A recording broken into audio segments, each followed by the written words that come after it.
வருங்கால அரசு அதிகாரிகள் அனைவருக்கும் மிகப்பெரும் வணக்கங்கள். நான் தான் உங்கள் எஸ்பி வேலன்.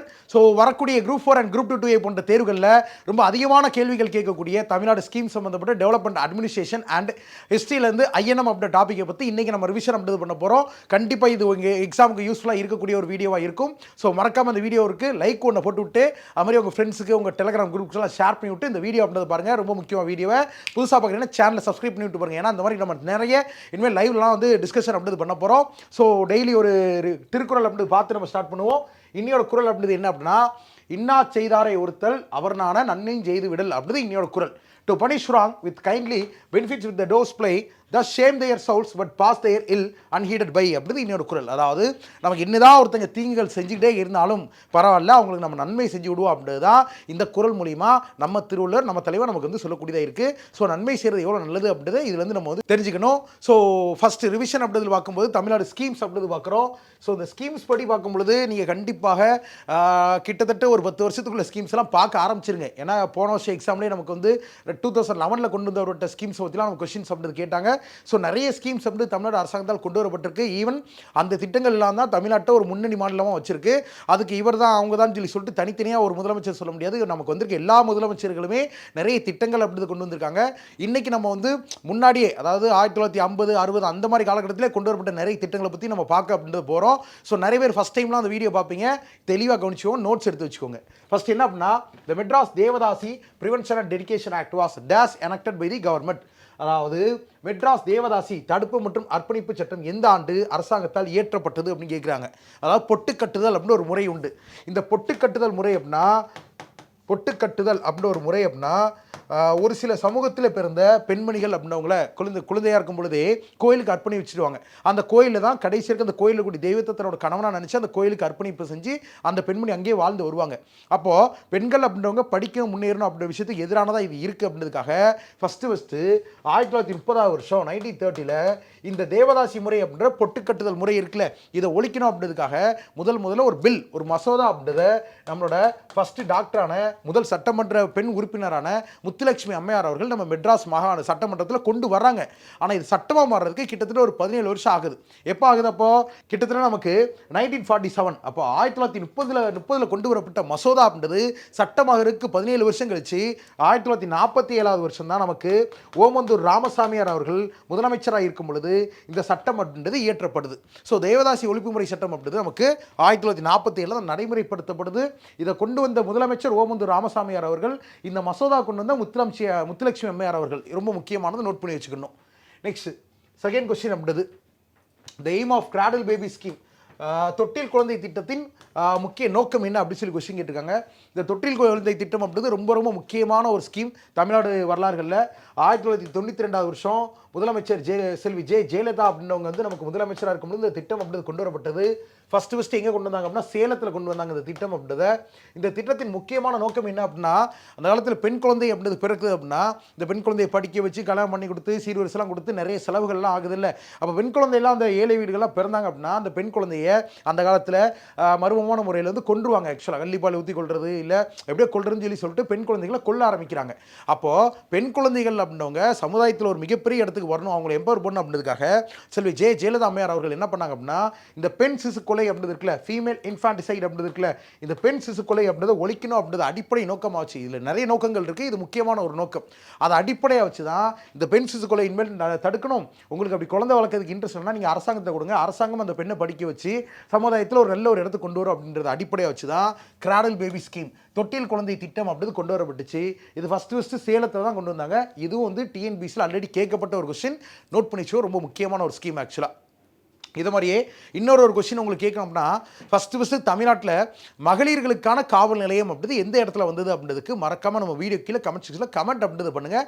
அதுவும் செல்வி ஜெயலலிதா அம்மையார் அவர்களுக்கு ஆட்சி காலத்தில் தான் கொண்டு வரப்பட்டிருக்கும்.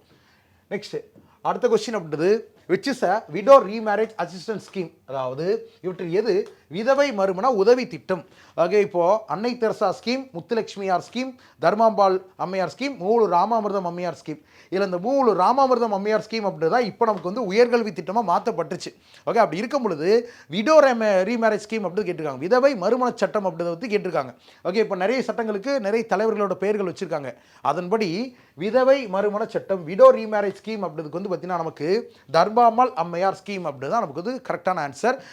இது மூலிமா எவ்வளோ அசிஸ்டன்ஸ் அப்படிது உங்களுக்கு, அதாவது எவ்வளோ உதவின்றது கிடைக்கும் அரசாங்கத்திலேருந்து அப்படின்னா, நீங்கள் ஒரு விதவை மறுமணம் அப்படிது செஞ்சீங்க அப்படின்னா, நீங்கள் 10th வரைக்கும் படிச்சிருந்தீங்க அப்படின்ற பட்சத்தில் உங்களுக்கு 25,000 25,000 ரூபாய் அப்படின்றதும், அதுவே செய்யக்கூடியவங்க டிகிரிக்கு மேலே படிச்சிருக்காங்க, ஏதோ ஒரு டிகிரி படிச்சிருக்காங்க, டிகிரிக்கு மேலே படிச்சிருக்காங்க அப்படின்னா அவங்களுக்கு 50,000 50,000 உங்களுக்கு உதவியாக வழங்கப்படும் அப்படின்றது அந்த திட்டத்தில் கூடிய முக்கியமான ஒரு விஷயம். ஸோ இதை நோட் பண்ணி வச்சுக்கலாம்.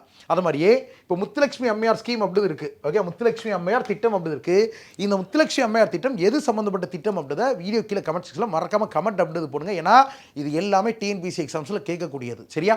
நெக்ஸ்ட் அடுத்தது, புரட்சித் தலைவர் எம்ஜிஆர் சத்துணவு திட்டம் எப்போது துவங்கப்பட்டது? Okay, nutritional meal scheme was launch on அப்படின்னு கேட்டிருக்காங்க. ஸோ இந்த நியூட்ரிஷனல் மீல் ஸ்கீம் அப்படின்னு சொல்லி பார்க்கும்போது இந்தியாவில் ஃபஸ்ட்டு 1926 வருஷம் நம்மளோட மெட்ராஸில், அதாவது இப்போ நேரத்து தமிழ்நாடு அந்த நேரத்து மெட்ராஸில் தான் ஃபஸ்ட்டு வந்து பார்த்தீங்கன்னா மிட் டே மீல் ஸ்கீம், அதாவது மதிய உணவு திட்டம் அப்படி கொண்டு வரப்படுது.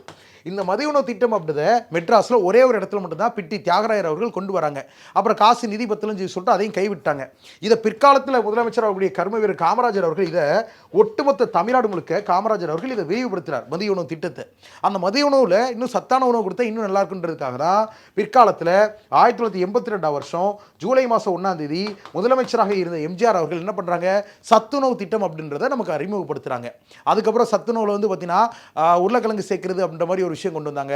அதுக்கப்புறம் முட்டை சேர்க்கிறது. இப்போ தற்பொழுது இருக்கக்கூடிய முதலமைச்சர் இதை மதிய உணவு கொடுக்குறதுல காலை உணவு கொடுக்கலான்னு காலை உணவு திட்டம் முதற்கொண்டு கொண்டு வந்துட்டாங்க. இந்த மாதிரி நிறைய விஷயம் இருக்குது. ஸோ மதிய உணவு திட்டம் அப்படிது 1982 ஜூலை 1 எந்த ஊரில் கொண்டு வந்தாங்க அப்படின்னா திருச்சி மாவட்டத்தில் கூடிய பாப்பாக்குறிச்சி அப்படின்னு ஒரு கிராமத்தில் தான் இது கொண்டு வந்தாங்க. ஃபஸ்ட்டு கொண்டு வரப்பட்டது திருச்சியில் கூடிய பாப்பாக்குறிச்சியில்.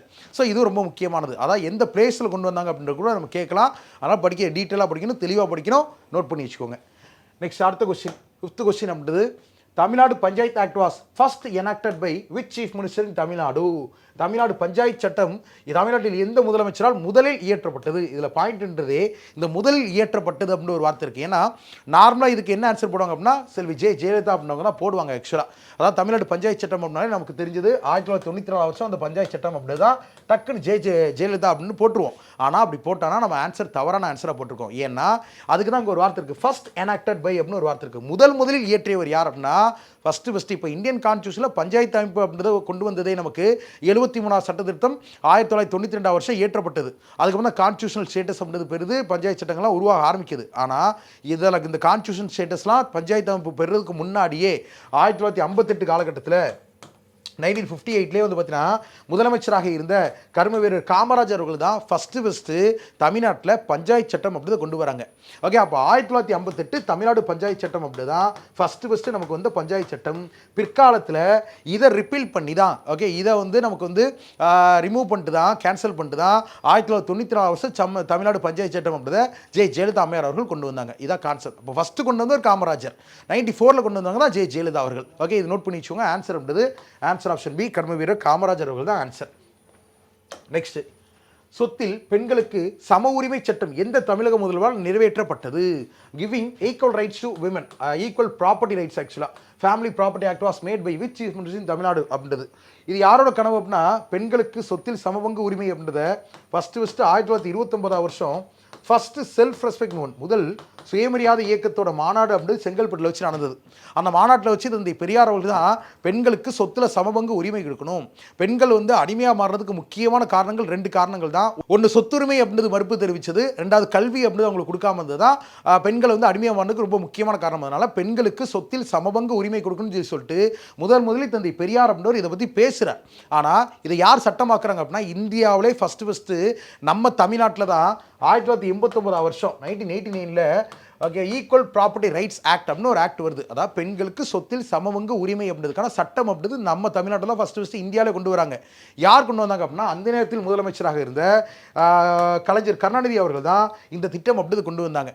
இந்திய அரசாங்கம் இந்த திட்டத்தை எப்போ கொண்டு வந்தாங்க அப்படின்னா இந்தியன் கவர்மெண்ட் அப்படின்னவங்க 2005 தான் இந்தியாவில் கூடிய அனைத்து பெண்களுக்கும் சொத்தில் சமபங்கு உரிமை இருக்குது அப்படின்னு சொல்லிட்டு சட்டம் அப்படின்றது கொண்டு வந்தாங்க.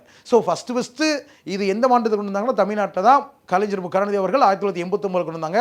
பெரியாரின் கனவு, இந்தியன் கவர்மெண்ட் 2005. இதை பற்றின கேஸ் அப்படின்றதுலாம் நிறைய போட்டாங்க ஆக்சுவலாக, கொடுக்கக்கூடாதுலாம். அப்புறம் சுப்ரீம் கோர்ட் அப்படின்றவங்க இதுக்கு தீர்ப்பு எப்போ கொடுத்தாங்க அப்படின்னா 2020 2020 வருஷம் இல்லை இந்த மாதிரி கொண்டு வந்தாங்களா சட்டங்கள், இது கரெக்டானதா, பெண்களுக்கு சொத்துல சமபங்கு இருக்குன்னு சொல்லிட்டு சுப்ரீம் கோர்ட்லேருந்து தீர்ப்புன்றதும் கொடுத்தாங்க. ஸோ இதான் இதை பற்றின டீட்டெயிலான ஒரு வரலாறு. ஸோ ஆன்சர் அப்படிது answer option D, Kalaignar Karunanidhi அவர்கள் தான் கொடுத்தாங்க. நெக்ஸ்ட் அடுத்தது, சிறு விவசாயிகளுக்கு இலவச மின்சாரம் வழங்கிய முதலமைச்சர் யார்? Which chief minister introduce free electricity to small farmers? இதில் பாயிண்ட்ன்றதே இந்த ஸ்மால் ஃபார்மர்ஸ் அப்படின்றவங்க தான், சிறு விவசாயிகள் அப்படின்றவங்க தான். அதாவது ஃப்ரீ எலக்ட்ரிசிட்டி இப்பயும் இந்திய அரசாங்கம்ன்றது 100% எலக்ட்ரிஃபிகேஷன் அப்படின்றத வந்து அடிப்படை கனவாக வச்சு செயல்பட்டு இருக்காங்க. ஆனால் நம்ம 1989 காலகட்டத்திலே தமிழ்நாடு அப்படின்றது 100% மின்மயமாக மாற்றப்பட்டுச்சு. அதில் ரொம்ப முக்கியமாக ஃப்ரீ ஸ்மால் ஃபார்மர்ஸ் அப்படின்றவங்களுக்கு, அதாவது சிறு விவசாயிகளுக்கு இலவச மின்சாரம்.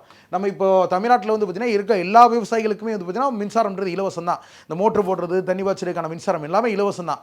ஆனால் ஃபஸ்ட்டு ஒரு முதலமைச்சர் அப்படின்றவர், அதாவது 1982 1987 காலகட்டத்தில் முதலமைச்சராக இருந்த எம்ஜி ராமச்சந்திரன் அவர்கள் தான் ஃபஸ்ட்டு என்ன பண்ணுறாரு அப்படின்னா, இந்த மாதிரி தமிழ்நாட்டில் இருக்கக்கூடிய சிறு விவசாயிகளுக்கு இலவச மின்சாரம் அப்படின்னு அறிவிச்சாங்க. அப்போ சிறு விவசாயிகள் அப்படின்னா எம்ஜிஆர் அவர்கள், அதுவே தமிழ்நாட்டில் கூடிய அனைத்து விவசாயிகளுக்கும் இலவச மின்சாரம்னா யார் அப்படின்னு சொல்லி கொஸ்டின் கேட்டாங்கன்னா கருணாநிதி அவர்கள். ஸோ கருணாநிதி அவர்கள் தான் வந்து பார்த்தீங்கன்னா தமிழ்நாட்டில் கூடிய எல்லா விவசாயிகளுக்கும் ஃப்ரீ எலக்ட்ரிசிட்டி அப்படின்னு அறிவிச்சவங்க கருணாநிதி அவர்கள், சிறு விவசாயிகளுக்கு எம்ஜிஆர் அவர்கள். இதுதான் டிஃப்ரென்ஸு, குழப்பிக்கூடாது. சரியா? இது ரொம்ப முக்கியமானது, நோட் பண்ணி வச்சுக்கோங்க. அது மாதிரி எம்ஜிஆர் அவர்கள் கர்ணம் அப்படின்ற ஒரு முறையை ஒழிச்சார். இந்த கர்ணம் அப்படின்ற முறையை எம்ஜிஆர் அவர்கள் ஒழிச்ச ஆண்டு மற்றும் தேதி அப்படின்றது என்ன அப்படின்றது உங்களுக்கு தெரிஞ்சது அப்படின்னா மறக்காமல் நம்ம வீடியோ கீழே கமெண்ட் அப்படின்றது பண்ணுங்கள். அப்புறம் நம்ம கிளாஸை வச்சு நீங்கள் எவ்வளோ நிறைய விஷயங்கள் தெரிஞ்சுக்கிறீங்க, எக்ஸாம் யூஸ்ஃபுல்லாக இருக்கா, நம்ம கிளாஸ் எப்படி இருக்குன்றத ஒரு ஃபீட்பேக் அப்படின்றத கமெண்ட்ஸில் போட்டு விடுங்க. சரியா? அது மாதிரி வீடியோலாம் உங்கள் ஃப்ரெண்ட்ஸுக்கு ஷேர் பண்ணி விட்டுருங்க. நெக்ஸ்ட் அடுத்த கொஸ்டின் அப்படின்றது, Amma Baby Care Kit Scheme. Chief Minister on August 12, 2014 announced that all the babies born in government hospitals would be given Amma Baby Care Kit worth of.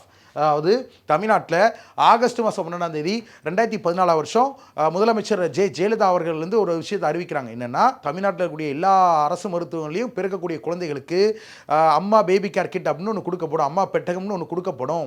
அதில் 16 விதமான குழந்தைக்கு தேவையான பொருட்கள் அப்படின்றது இருக்கும். ஓகே, அந்த கை குழந்தைக்கு தேவையான பொருட்கள் அப்படின்றது இருக்கும் அப்படின்னு அறிவிச்சாங்க.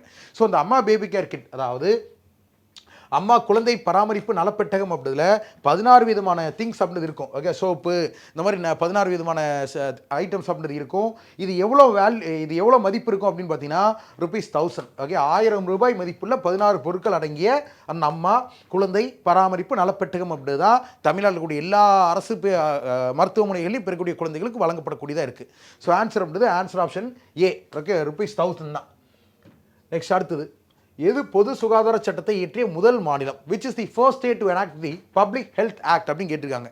இந்த பப்ளிக் ஹெல்த் அப்படின்னு வந்துட்டாலே, பொது சுகாதாரம்னு வந்துட்டாலே தமிழ்நாடு மட்டும்தான், வேறு எதுவுமே கிடையாது. இப்போ வரைக்கும் இந்தியாவிலே பொது சுகாதாரத்தில் அதிக முன்னேறிய மாநிலமாக தமிழ்நாடு தான் இருக்குது. ஏன்னா பப்ளிக் ஹெல்த் ஆக்ட் அப்படின்ற ஒரு ஆக்ட்.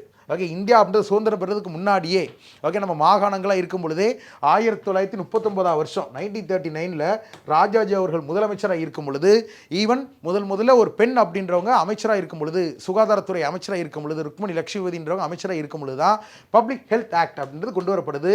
இந்தியாவிலே ஃபஸ்ட்டு பொது சுகாதார சட்டத்தை கொண்டு வந்தது நம்மளோட தமிழ்நாடு தான். 1939 வருஷம் யார் முதலமைச்சர்னா ராஜாஜி அவர்கள் முதலமைச்சர். இவ்வளோ தான் நம்ம கொஸ்டின் கேட்பாங்க, இதை தாண்டி கேட்க மாட்டாங்க. ஸோ தெரியும், நோட் பண்ணி வச்சுக்கோங்க. நெக்ஸ்ட் அடுத்தது, the first Samathapuram was inaugurated on 17 August 1998 in Melakotte village of which district? அதாவது சமத்துவபுரம், இதுவும் யாரோட கனவு அப்படின்னா இந்த பெரியார் அவர்களின் கண்ட கனவு தான் சமத்துவபுரம் அப்படின்னா இங்கே எந்த ஒரு வேறுபாடும் இன்றி, சாதிய மத வேதம் எந்த ஒரு வேறுபாடும் இன்றி அனைத்து மக்களும் ஒரு இடத்துல எல்லாரும் சேர்ந்து வாழணும், ஒன்றா வாழணும் அப்படின்றது இந்த பெரியாரின் கனவாக இருந்தது.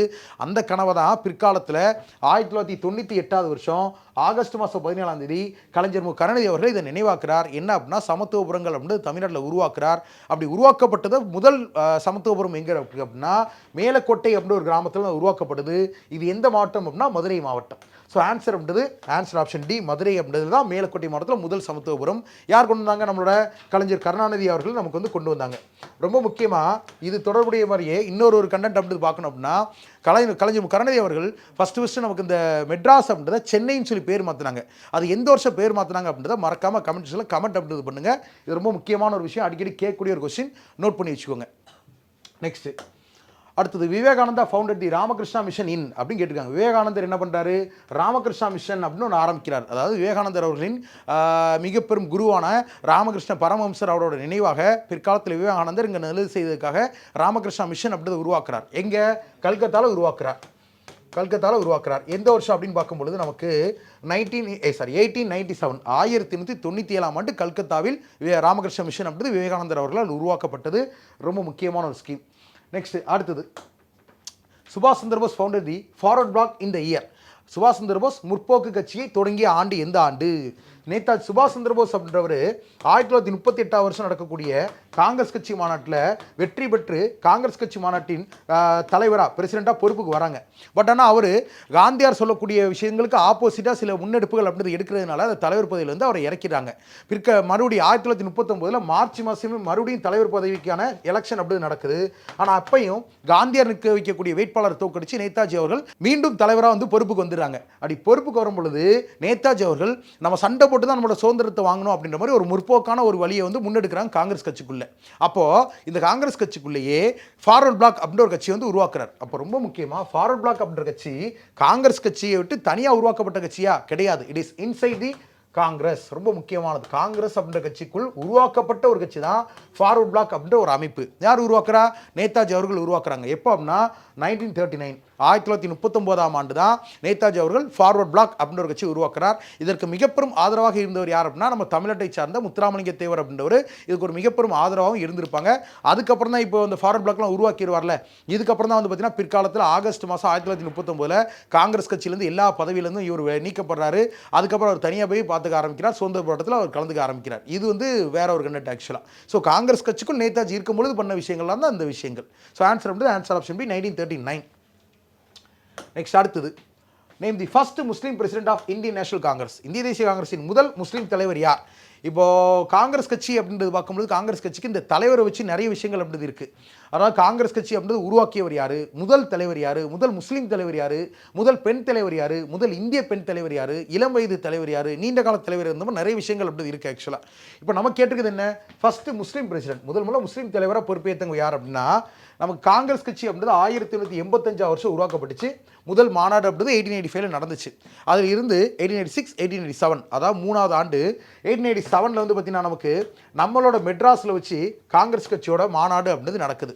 அந்த மாநாடு அப்படின்றது நம்ம மெட்ராஸில் மக்கீஸ் தோட்டம்னு அழைக்கக்கூடிய இப்போ இருக்கக்கூடிய 1000 லைட்ஸ் அப்படின்ற ஒரு பிளேஸ் வச்சு நடக்கக்கூடியதாக இருக்குது. இதுக்கு தலைவராக யார் வராங்க அப்படின்னா சையத் பக்ருதீன் தியாப்ஜி அப்படின்றவர் நமக்கு வந்து தலைவரை பொறுப்புக்கு வராங்க. மொத்தமாக அந்த மாநாட்டில் 607 மெம்பர்ஸ் 607 உறுப்பினர்கள் வந்து கலந்துக்கிறாங்க. ஸோ இந்த மாநாட்டுக்கு தலைவராக பொறுப்பேற்ற பக்ருதீன் தியாப்ஜி அவர்கள் தான் காங்கிரஸ் கட்சியோட முதல் முஸ்லீம் தலைவராக நமக்கு வந்து அறியப்படுறாங்க. அது மாதிரியே காங்கிரஸ் கட்சியோட முதல் தலைவர் யாருன்னு கேட்டாங்கன்னா WC பானர்ஜி, உமேஷ் சந்திர பானர்ஜி அப்படின்னாங்க முதல் தலைவர். அது மாதிரி உங்களுக்கு ஒரு கொஸ்டின் கேட்குறேன், காங்கிரஸ் கட்சியோட முதல் பெண் தலைவர் யார் அப்படின்றத மறக்காம வீடியோ கீழே கமெண்ட்ஸில் கமெண்ட் அப்படின்றது பண்ணுங்க. வீடியோ ஷேர் பண்ணி விடுங்க, சப்ஸ்கிரைப் பண்ணி விட்டு அப்படியே பாருங்க. சரியா? நெக்ஸ்ட் அடுத்து 14th question. Who among the following persuaded Mahatma Gandhi to come to Champaran to investigate the plight of indigo farmers caused due to Tinkathia system? Tinkathia முறையால் ஏற்பட்ட இண்டிகோ விவசாயிகளின் அவலநிலையை விசாரிக்க மகாத்மா காந்தியை சம்பாரனுக்கு வரும்படி வற்புறுத்தியவர் யார் அப்படின்னா இப்போ சம்பாரன் சத்தியாகிரகா அப்படின்றது படிச்சிருப்பீங்கன்னு நினைக்கிறேன். ஓகே, படிக்கலாம் கூட இப்போ தெரிஞ்சுக்கோங்க. 1917 1917 காலகட்டத்தில் மகாத்மா காந்தியார் அவர்கள் இந்தியாவில் நடத்திய முதல் சத்தியாகிரகம் என்ன சத்தியாகிரகம்னா சம்பாரன் சத்தியாகிரகம். சம்பாரன் அப்படின்றது ஒரு ஊர், பீகார் பக்கத்தில் கூடிய ஒரு சின்ன கிராமம். அந்த கிராமத்தில் தின்கதியா முறை அப்படின்ற ஒரு கொடுமையான முறை அப்படின்றது இருக்குது. அதாவது அங்கே இருக்கக்கூடிய விவசாயிகளை இண்டிகோ பயிரிட சொல்லி, இண்டிகோன்றது நமக்கு தேவை கிடையாது, பிரிட்டிஷ்காரங்களுக்கு ஐரோப்பியர்கள் தான் தேவை. அந்த இண்டிகோ பயிரிட சொல்லி சொல்லக்கூடிய ஒரு கஷ்டமான முறை தான் அந்த தின்கதியா முறை. அப்போ அந்த தின்கதியா முறையினால இண்டிகோ ஃபார்மர்ஸ் அப்படின்னவங்க, அதான் இங்கே இருக்கக்கூடிய விவசாயிகள், இந்திய விவசாயிகள் அப்படின்னா ரொம்ப பாதிக்கப்படுறாங்க. இது சம்மந்தப்பட்டு நீங்கள் எங்களுக்கு உதவி பண்ணீங்க அப்படின்னு சொல்லிட்டு காந்தியாரை வரவேற்றவர் யார் அப்படின்னா ராஜ்குமார் சுக்லா அவர்கள். இவர் கூப்பிட்டதுனால தான் அப்புறம் காந்தியார் அங்கே வர்றாங்க, அந்த விவசாயிகளோட கஷ்டத்தை பார்க்குறாங்க, அங்கே சத்தியாகிரகத்தை தொடங்குறாங்க, சத்தியாகிரகத்தை வெட்டி அடைகிறாங்க. காந்தியார் துவங்கிய முதல் சத்தியாகிரகம் இந்தியாவில் பண்ணதுன்னா சம்பாரன் சத்தியாகிரகம் 1917 தான். அந்த மாதிரி விஷயங்கள் தான் இந்த விஷயங்கள். ஸோ ராஜ்குமார் சுக்லா அவர்கள் தான். அது மாதிரி காந்தியார் அவர்கள் வந்து பார்த்தீங்கன்னா நமக்கு அகமதாபாத் சத்தியாகிரகம் அப்படின்னு ஒன்று நடத்தியிருப்பாங்க. அதாவது அகமதாபாத்தில் கூடிய ஒரு மில்லில் நடக்கக்கூடிய பிரச்சனைக்காக சத்தியாகிரகம் பண்ணியிருப்பாங்க. அங்கே காந்தியாருக்கு உதவியாக இருந்தவங்க யார் அப்படின்றத நம்ம வீடியோ கீழே கமெண்ட்ஸில் கமெண்ட் அப்படின்றது பண்ணுங்கள். அது மாதிரி எந்த வருஷம் அகமதாபாத் சத்தியாகிரகம் அதையும் போட்டு விடுங்க. சரியா? நெக்ஸ்ட் இன்னைக்கு செஷனோட last question. Home rule league in Bombay was formed by. பம்பாயில் தன்னாட்சி கழகத்தை தோற்றுவித்தவர் இப்போ தன்னாட்சி இயக்கம் அப்படி யாரோட கனவு அன்னி பெசன்ட் அப்படின்றவங்க இந்த ஐடியா கொடுக்குறாங்க. ஓகே, அதாவது இந்த பிரிட்டிஷ்காரங்க வந்து 1914 இருந்து 18 காலகட்டத்தில் வந்து பார்த்தீங்கன்னா முதல் உலகப்போர் அப்படின்றதுல ஈடுபட்டிருக்காங்க. அப்போ இந்த முதல் உலகப்போரில் ஈடுபட்டிருக்கிறத காரணமாக வச்சு நமக்கு தேவையான தன்னாட்சி அப்படின்றத நம்ம வாங்கிடணும் அப்படின்றதுக்காக இந்தியர்கள் வந்து அன்னி பெசன்ட் அப்படின்றவங்க சொல்லக்கூடியது அடிப்படையாக வச்சு தான் நமக்கு இந்த ஹோம் ரூல் மூவ்மெண்ட் அப்படின்றது வந்து ஸ்டார்ட் பண்ண தொடங்குறாங்க. இதில் ரொம்ப முக்கியமாக பம்பாயில் மட்டும் தொடங்கினவர் யார் அப்படின்னு ஒரு கொஸ்டின் கேட்டிருக்காங்க. பம்பாயில் மட்டும் தொடங்கினவர் அப்படின்னு கேட்டால், ஒன்லி இன் பாம்பேன்னு கேட்டால், பம்பாயில் மட்டும் சொல்லி கேட்டால் நம்மளோட பாலகங்காத திலகர் அவர்கள் தான் பம்பாயில் மட்டும் தொடங்குறார். அதுவே பம்பாய் தாண்டி மற்ற இருக்கக்கூடிய மெட்ராஸில் பெங்கால்லாம் யார் தொடங்கினாங்கன்னா அன்னி பெசன்ட் அம்மையார் தான் பம்பாயில் மட்டும் இல்லாமல் மற்ற பிளேசஸில் தொடங்கினவங்க. அது மாதிரியே யூஎஸ்ஏல அமெரிக்காவில் தன்னாட்சி இயக்கத்தை துவங்கியவர் யார் அப்படின்றது உங்களுக்கு தெரிஞ்சது அப்படின்னா மறக்காமல் நீங்கள் என்ன பண்ணுங்க அப்படின்னா நம்ம வீடியோ கீழே கமெண்ட் செக்ஷனில் கமெண்ட் அப்படின்றது பண்ணுங்கள். ஓகே, அது மாதிரியே திலகர் அவர்கள் பம்பாயில் தொடங்கினாங்கன்னு சொல்லி பார்க்குறோம். பம்பாயில் எந்த இடத்துல துவங்கினார் அப்படின்னா இப்போ அன்னி பெசன்ட் அவர்கள் தொடங்கினாங்கன்னு பார்த்தோம் மெட்ராஸில். எந்த இடத்துல? மெட்ராஸில் கூடிய சென்னையில் கூடிய அடையார்ன்ற பிளேஸில் தொடங்குறாங்க. அது மாதிரி திலகர் எந்த இடத்துல தொடங்குறார் அப்படின்னா பம்பாய், அந்த நேரத்து பம்பாய் மாகாணம் இப்போ இருக்கக்கூடிய பிரசன்ட் டே கர்நாடகா ஸ்டேட்டில் இருக்கக்கூடிய பெல்காம் அப்படின்ற ஒரு பிளேஸ். இந்த பெல்காம் அப்படின்ற பிளேஸில் தான் திலகர் அப்படின்றவர் முதல் தன்னாட்சி இயக்கம் அப்படின்றத மும்பையில் தொடங்குறார். ஸோ இதெல்லாம் நமக்கு இன்றைக்கி ரொம்ப முக்கியமாக பார்த்துருக்க வேண்டிய விஷயம். எப்போது வழக்கம் போல் உங்களுக்கு ஒரு கடைசி கமெண்ட் செக்ஷன் கொஸ்டின் அப்படி வச்சுருக்கேன். என்ன அப்படின்னா, which are among the following articles of the Indian Constitution contains fundamental duties? அடிப்படை கடமைகள். தெளிவாக கவனிச்சிடணும். அடிப்படை உரிமைகள் கிடையாது, அடிப்படை கடமைகள் அப்படின்றது இந்தியன் கான்ஸ்டியூஷனில் எத்தனாவது பாகத்தில் வந்து இருக்குது அப்படின்றத பற்றி, எத்தனை ஆர்டிகல் வந்து சொல்லப்பட்டிருக்கு அப்படின்றத பற்றி இன்றைக்கி மறக்காமல் வீடியோ கமெண்ட் செக்ஷனில் கமெண்ட் அப்படின்றது பண்ணுங்கள். அதோடு சேர்த்து எத்தனை அடிப்படை கடமைகள் அப்படின்றது இருக்குது அப்படின்றதையும் மறக்காமல் கமெண்ட்ஸில் கமெண்ட் பண்ணுங்கள். நான் உங்களுக்கு ரிப்ளை அப்படின்றது கொடுக்குறேன். வேறு எதாவது டவுட்ஸ்லாம் நீங்கள் கமெண்ட்ஸில் கேட்டுக்கலாம். நான் பக்காவாக கூடி சீக்கிரம் உங்களுக்காக லைவ் ரெடி பண்ணிட்டு இருக்கோம். ஸோ மறுபடியும் இந்த வருஷம் குரூப் 4 எக்ஸாமுக்காக ஒரு 100 days பிளானர் அப்படின்றது நம்ம வந்து பிளான் பண்ணியிருக்கோம். கூடி சீக்கிரம் நம்ம லைவ் அப்படின்றது ஆரம்பிப்போம். அது வரைக்கும் தொடர்ச்சியாக நம்ம சேனலை ஃபாலோ பண்ணுங்கள், சப்ஸ்கிரைப் பண்ணி ஃபாலோ பண்ணுங்கள். இந்த வருஷம் எக்ஸாம் நம்ம கிளியர் பண்ணுறதுக்கு நம்ம வீடியோஸ் பக்கா யூஸ்ஃபுல்லாக இருக்கும். ஸோ உங்களை இதை மாதிரி நாளைக்கு அடுத்த வீடியோவில் நான் சந்திக்கிறேன். அது வரைக்கும் எல்லாரும் டோன்ட் வரி, பி ஹாப்பி, இந்த மாதிரி ஜாலியாக இருங்க. Thank you and bye.